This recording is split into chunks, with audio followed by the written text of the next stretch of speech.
teologia, eu já tive um momento na minha vida que eu tive vontade de fazer teologia, que eu estava me questionando muito.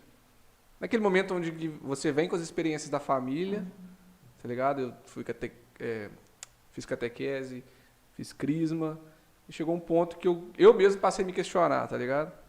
Falei, cara, acho que eu vou estudar isso para ter o pensamento crítico, poder comparar uma coisa com a outra e ver o que realmente faz mais sentido para mim. Você não teve um momento que, ao estudar as outras religiões ou as outras culturas, você não chegou num choque de... Não é choque de realidade, mas um choque interno entre o que você acreditava ou alguma coisa que fazia mais sentido para você naquele momento? Porque pode ser também que você estaria num estado de espírito naquele momento ou no momento da sua vida que aquilo lá fazia mais sentido do que a carreira do cristianismo, por exemplo. Que eu me recordo, nunca tive esse ponto assim crítico na... Pô, será que essa é a fé mesmo verdadeira, digamos assim, né? Nunca tive. Eu, quando estudei filosofia na faculdade, o Pedro Augusto diz isso, né? E de fato se aplica muito. Não deixe que a faculdade te atrapalhe a estudar. Porque às vezes a faculdade te impõe tanta coisa que você não estuda, cara. Você cumpre o protocolo. Entendeu? É isso, prova, não sei o que, trabalho e tal, aquela porcariada toda, você não estuda. Aí beleza, comecei a estudar, cara. E assim, lógico, a filosofia não vai me trazer, por exemplo, os dogmas da fé cristã. Mas aí o que acontece? Por exemplo, esse caso da prova racional da existência de Deus aqui, isso tudo que foi dado aqui como na filosofia. Falei, cara, isso aqui é razoável para mim, é racional, beleza, visualizei, tive a experiência filosófica, racional disso, tá beleza, show de bola. Agora, aí assim, lógico, eu estava inserido num meio que já era religioso, mas para poder fazer assim, colocar em suspense isso, né? Tudo isso aqui agora, vamos analisar isso aqui. Assim, é mais razoável, pensando que assim, é mais razoável, dentro da capacidade racional, para mim, olhando aqui agora, que o cristianismo seja verdadeiro.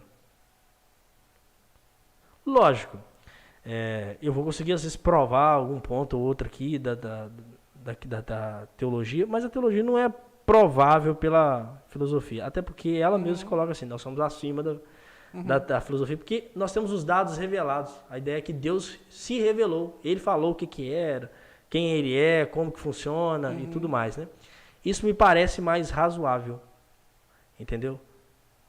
Por exemplo, me parece mais razoável de que Deus se importe com a humanidade, tá certo? Ao ponto de querer que ela se aproxime mais dele, porque eu acredito que Deus seja bom, entendeu? É impossível pensar para mim um conceito de Deus mau. Então, se é impossível isso, eu me excluo qualquer possibilidade de outros deuses, porque só pode ter um Deus e o absoluto exclui o seu oposto, né? Um princípio filosófico, né? Que é até uma pegada aí para alguém que não acredita em Deus, tem uma pegada de, assim, acho que Deus não existe por causa disso. Mas é isso. Aí eu peguei assim, eu acho que é mais razoável isso aqui. Deus seja pessoal, se importe com o ser humano. Se ele é um ser superior, cara, eu acho tão interessante que uma pessoa... Você pode pegar qualquer exemplo aí, né? Um exemplo mais clássico que eu sempre dou, Madre Teresa de Calcutá. Sabe, né? Pô, Madre Teresa de Calcutá top, a mulher ajudando as pessoas. Você olha assim e fala assim, caraca, que mulher superior, né? Porque acho que eu não conseguiria fazer um negócio desse, não. Eu acho que ela parece que pra gente ela é superior mesmo, assim, enquanto ser humano mesmo, cara. Se eu acho que ela fazendo bem é superior enquanto ser humano, e Deus eu acho que é o ser superior, eu acho que ele deveria ser extremamente bom mesmo. Fazendo bom pra caralho, né? Tem que ser muito bom, entendeu? Tem que se importar mesmo ao máximo. Ao máximo de falar assim, né, linguagem, eu tô aqui sentado no meu trono, vou descer. Vou me encarnar então para poder colocar o trem aí no eixo. Isso faz mais sentido, sabe? Para mim é mais razoável isso. É lógico, existe a apologética, né? Mas a apologética, assim, pressupõe um campo comum para conversar, igual a gente está conversando aqui racionalmente, né? A gente está dando um salto. Se a gente acredita que todo mundo aqui chegamos à existência de Deus, de fato, beleza, todo mundo chegou a esse conhecimento, a gente está dando um salto aqui de talvez essa fé seja mais razoável, talvez não seja, talvez seja verdadeira ou não e tudo mais. E tem uma coisa assim que é muito estranho do ponto de vista humano, que é assim, dos relatos, né? Entender o contexto bíblico, por exemplo. Cara, há tanto tempo atrás, se você queria ter credibilidade numa fala, num evento, mostrar que aquilo é de fato verdadeiro, deve ser crível, você põe a pessoa mais importante da cidade que você acha que é para falar que é aquilo que ela acredita naquilo. Vai pela autoridade, né? Tipo assim, hoje não vai pegar isso, mas só pra gente ilustrar. O prefeito da cidade vem e fala uma coisa. Hoje não vão questionar ele porque o prefeito não é aquela autoridade, o padre da cidade hoje não é mais, as pessoas, né? Eu não acredito, então o padre pra mim não é uma autoridade, assim. Né? Mas você pensa naquela cidade, assim, o cara que é o governador, todo mundo meio que teme o cara. O cara é o sacerdote daquela religião ali, todo mundo teme aquele cara. Cara, o povo, assim, o grupo que era o menos, assim, de critério de autoridade pra gente acreditar eram as mulheres, cara. E no relato da ressurreição do Cristo, justamente quem conta são as mulheres. Cara, se o cristianismo quisesse credibilidade para mentir, ele não colocaria mulheres para falar um negócio desse, cara. Porque é pedir para ninguém acreditar nisso, cara. Sim. Tá entendendo? É a mesma coisa que você pedir um cara que... Lógico, o exemplo é sempre ruim, mas enfim. Você pedir um cara que todo mundo sabe que ele é mentiroso pra caramba, só pega a mentira pra ele vir aqui e contar pra vocês uma coisa. Você vai olhar, esse cara é mentira. Hoje a gente fala fake news esse negócio aí, né? Então assim, beleza, esse é um ponto. Por que mulheres aqui? E assim, uma mulher que até então era considerada pecadora. Expulsou 7 demônios dela, mulher endemoniada, pecadora, é a que viu. Um negócio muito louco isso, né? Beleza. Os caras eram uns bunda moles, né? Quando Jesus foi crucificado, correram fora. Pedro negou 3 vezes. Cara, como é que um camarada, vivendo uma situação dessa, do nada, ele passa a poder falar assim, eu dou a minha vida por esse camarada aqui. Quando ele era vivo, você era meio bunda mole. Agora ele morreu, você fala, dou vida por ele, não sei o quê. Sim. Cara, tem que ter acontecido algum negócio aí, assim, uma experiência diferenciada. E não foi com um só, foram com todos, entendeu? Eles falaram assim, cara, sei lá, acho que tem um negócio diferente aí. Talvez aconteceu alguma coisa aí mesmo. Aí, Jesus ressuscitou. Então, assim, até hoje, né? Pra mim, assim, um raciocínio de falar assim, isso aqui me parece mais razoável. Entende? Isso me parece mais razoável. Até pela experiência, porque dá vida aí pela galera. Sei não, hein? O cara morreu, velho. Até então você correu quando ele estava vivo. Se você tivesse mesmo disposição, você tinha metido a faca em todo mundo lá e tentado salvar o cara. Você deixou ele morrer, aí quando ele morreu, você dá a vida por ele. Então aconteceu um negócio nesse intervalo aí que fez uma mudança radical no interior dessa pessoa, de sair de um covarde, ser um corajoso, capaz de dar a vida. E não nego. Cara, você sabe que, eu não sei se vocês sabem disso, mas tinha gente que morria nos primeiros séculos do cristianismo por um negócio muito besta do ponto de vista humano. Você tinha que cumprir um ritual em Roma, que era jogar um incenso diante da imagem lá do Deus tal. Não vou fazer. Então vou te matar. Pode matar. Não vou fazer, não. Tipo assim, faz, cara. Porque é só um incenso. Não vou negar. Pô, que negócio é esse que, assim... Esse cara é... Então, faz morrer. Até dá a vida, velho. Porque, assim, o instinto de sobrevivência é muito alto, né, cara? Sim. Só coisa que faz muito sentido, que é muito verdadeiro, que exige, assim... um movimento superior da pessoa que para ela dar a vida, se sacrificar pela outra. Deu um exemplo aqui, né, do marido. Tem que fazer muito sentido, cara. Porque no final das contas a gente tem N exemplos que o cara, mete o pé, não tá nem aí, não. O que eu critico mais é o que faz sentido para uns e não faz sentido para outros. Eu vou puxar isso que você falou como gancho para dar um exemplo, por exemplo, das cruzadas na Idade Média, onde mataram... Assim... A Igreja Católica exterminou diversas pessoas por não seguirem a fé cristã, talvez. A gente tem casos de bruxas que são queimadas, mulheres que são queimadas em fogueiras públicas por serem consideradas bruxas. Talvez naquele momento... Primeira coisa que você falou das cruzadas, agora você deu o exemplo da Inquisição, não é isso? Isso. Talvez mas relaciona. talvez para aquelas pessoas daquela época que foram mortas, entre aspas, em nome de alguma coisa, para elas talvez fazia sentido aquilo que elas acreditavam mais do que o que queriam impor para ela, tá ligado? Isso que me fala assim, pô, não é tão bonito como se parece, tá ligado? Assim, aí há um desvio de algumas pessoas, né? Porque a gente tem um exemplo assim do cara, pô, tem um cara que é muito vagabundo, desgraçado, que é religioso e fez mal pra galera. Mas também tem um cara que é religioso pra caramba e fez muito bem. Aí você fala, pô, e aí? Beleza, onde tem ser humano tem esse tipo de contradição. Agora, vamos contextualizar um negócio que é importante isso, né? Vamos começar pela Inquisição. Eu tenho uma live pré-agendada com um amigo que está fazendo faculdade de Direito. O Vitor, não sei se você está assistindo aqui, mas ele está fazendo uma pesquisa sobre a Inquisição. Legal. Relacionando com o direito. Que a Inquisição, não sei se vocês sabem disso, quando a pessoa era condenada antes da Inquisição, ô fulano, você cometeu um crime. Já era, filho. Não tem defesa, não. Com a Inquisição, deu o direito do cara ter um advogado de defesa. Beleza, então ele está falando no momento que a Inquisição deu direitos a certas pessoas, do cara se defender, ter um tribunal para julgá-lo. Tribunal da fé, que eles falavam. Entendeu? Tem que ter um tribunal. Antes era... Beleza. Aí é o seguinte, aí a gente precisa fazer uma distinção. Lógico, houve desvio lá na Inquisição Espanhola. Tem Inquisição Protestante, inclusive. Antes tem católico, protestante. E também, cara, tem um movimento muito, assim, do pacote.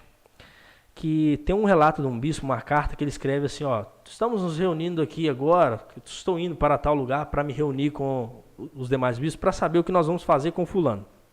Que estava cometendo uma heresia, e ele era padre, e era o confessor da rainha de um dos reinos. E aí ele falou assim para ela assim, ó, tudo que é da carne é ruim. Isso não é teologia cristã, isso é uma heresia. Então, tudo que se relaciona à carne, você precisa abandonar. Inclusive, você não tem que ter relação sexual com seu marido, não. O rei deve ter ficado muito... O que aconteceu? O rei matou esse cara. Aí o bispo está falando assim, ó, nós estamos indo para lá para ver o que nós vamos fazer com essa galera, assim, isso aqui. E muitos casos de julgamento foi assim, ó, olha só, ele cometeu um ato de heresia aqui, julgamos isso. O cara está excomungado. Então ele não faz parte mais da fé. Aí ele era entregue, assim, pro cara da cidade, né? O rei da cidade, né? O príncipe lá. O que vocês vão fazer com ele? Muitas vezes eram os caras que matavam. Não era a igreja que matava. Entendi. Era o próprio governante. A gente fala assim, não, na Idade Média não tinha distinção entre igreja e Estado. Pelo contrário, tinha distinção entre igreja e Estado. O rei não era o bispo. Ele podia até indicar o bispo. Sim. Mas ele não era o bispo. Em Roma não tinha isso. O imperador é Deus, pô. No mínimo ele é um semideus, né? Tem uma relação que... Então a religião está concentrada na mão dele. Então tem isso também, sabe? Às vezes joga no pacote. A igreja matou, às vezes não. Às vezes a Inquisição só condenou, mas não matou. Falou assim, ó, de fato ele é herege. Mas você não acha que não tinha uma relação tão próxima que o fato de condenar ou não já condenava a vida do cara? Mas tem gente que não morreu, né? Tem gente que foi condenada assim e não foi morto, né? Mas tipo assim, eu acho que mas se tem fosse... casos de inquisição, digamos assim, secular, né? O próprio Estado que fazia. Esse tipo de inquisição e matava. Eu acho que Agora, os números são inflados, tá? Isso é um fato, né? Não mas eu acho que, tipo assim, se fosse uma distância muito grande entre o que a igreja fazia e o Estado fazia... E uma outra coisa também interessante a gente julgar isso também. A Inquisição, por exemplo, vamos supor que chega aqui alguém e fala assim, eu sou espírita, lá na Idade Média. Não tinha espiritismo, mas enfim, Idade Média. Ele não vai ser julgado pelo Tribunal da Inquisição, não, tá?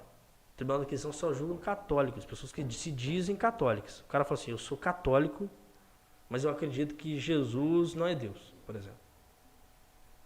A heresia do arianismo, por exemplo. Esse cara vai ser julgado pelo Tribunal da Inquisição. Sim. Se ele for católico. Você não julga o cara que não é católico, sabe? Ele não é da religião, velho. Então, ele não é nem herege, ele não faz parte da religião. Herege é o cara que tá ali, pegou um recorte da fé e falou assim, não, eu acredito nisso aqui eu não acredito não. Porque católico significa acreditar no todo, né? Acredito no todo. Sim. Católico é todo, universal, né? Então, isso é importante. Agora, cruzadas, por exemplo, né? Porque o assunto, quanto tempo nós temos no podcast aqui? Vambora, pô, tá foda. Porque cruzada, o negócio é o seguinte, a Terra Santa, é um lugar que cheira a confusão, né? Não sei se essa faixa de Gaza, Jerusalém, esse negócio né? cheira a confusão. Uhum. Então, o que acontece? Os muçulmanos tomaram conta do lugar e os cristãos faziam peregrinação à Terra Santa. Não podia fazer. Os caras fecharam. Aí o Papa pegou e falou assim, ó, eu dou indulgência plenária para quem for lá e ajudar a reconquistar a Terra Santa. Porque também, cara, a gente tem um negócio meio de bunda mole no tempo de hoje, né? Você não pode fazer nada. Uhum. Tô dizendo que o cara tem que ir lá e meter o facão nos outros, matar. Não tô dizendo isso não. Mas tô dizendo assim, pô, eu quero visitar a terra lá onde meu Deus andou aqui, você não tá deixando. Uhum. Ah, não. Porque hoje tem a turma do deixa disso, né? Deixa disso, cara, não sei o quê. O cara, beleza, eles não querem. E assim, o islamismo nasce com uma pretensão de expansão militar. Sim. O que nós temos hoje de formação militar é herança lá daquela época. do islamismo. Uhum. Essa ideia do general e tudo mais, esse tipo de formação. Antigamente isso não, cara. Os exércitos antes do islamismo não tinha essa organização toda. O islamismo tem uma ideia no Alcorão de expansão militar e de governo. Sim, ele tem uma ideia de governo religioso. Isto. Mas tipo assim, não, o cristianismo tem. Não tem. Você pega na Bíblia, não tem isto. Sim. Do cristianismo. Você pode pegar no Antigo Testamento. O Antigo Testamento é uma questão histórica do judaísmo. Mas no Novo Testamento não tem assim, como é que funcionaria um Estado cristão. O cristão é capaz, o cristianismo é capaz de se inserir numa monarquia, numa democracia, numa oligarquia, numa aristocracia. Ele é capaz de se inserir nisso tudo. O islamismo, na sua gênese, né, e no seu contexto, ele tende a isto já formar um Estado com os seus parâmetros e tem critérios, velho. Como é que funciona? Imagino que Como tem o assim. Estado, Você né? viu o que rola hoje lá, mano. Isso deve ser tipo, os caras apertam um botão e se explodem pelo Deus dele, mano. E assim, eles foram avassaladores, sabe? Pegaram ali no Oriente Médio, norte da África e foi subir na Europa, cara. E assim, não vão fazer nada. Os cristãos não deixam o cara chegar a dominar. Os portugueses subiram para as Astúrias, uma região no alto de Portugal, assim, fugindo, cara. O reino das Astúrias foi o único reino ali da Península Ibérica que não caiu. Uhum. Aí você tem o Carlos Martel, que é o cara que monta lá e fala, vamos criar uma resistência aqui e impedir que esses caras avancem aqui lá na França, né? E é isso também, sabe? É uma coisa de defesa também, sabe? Pelo menos as cruzadas têm esse contexto também, sabe?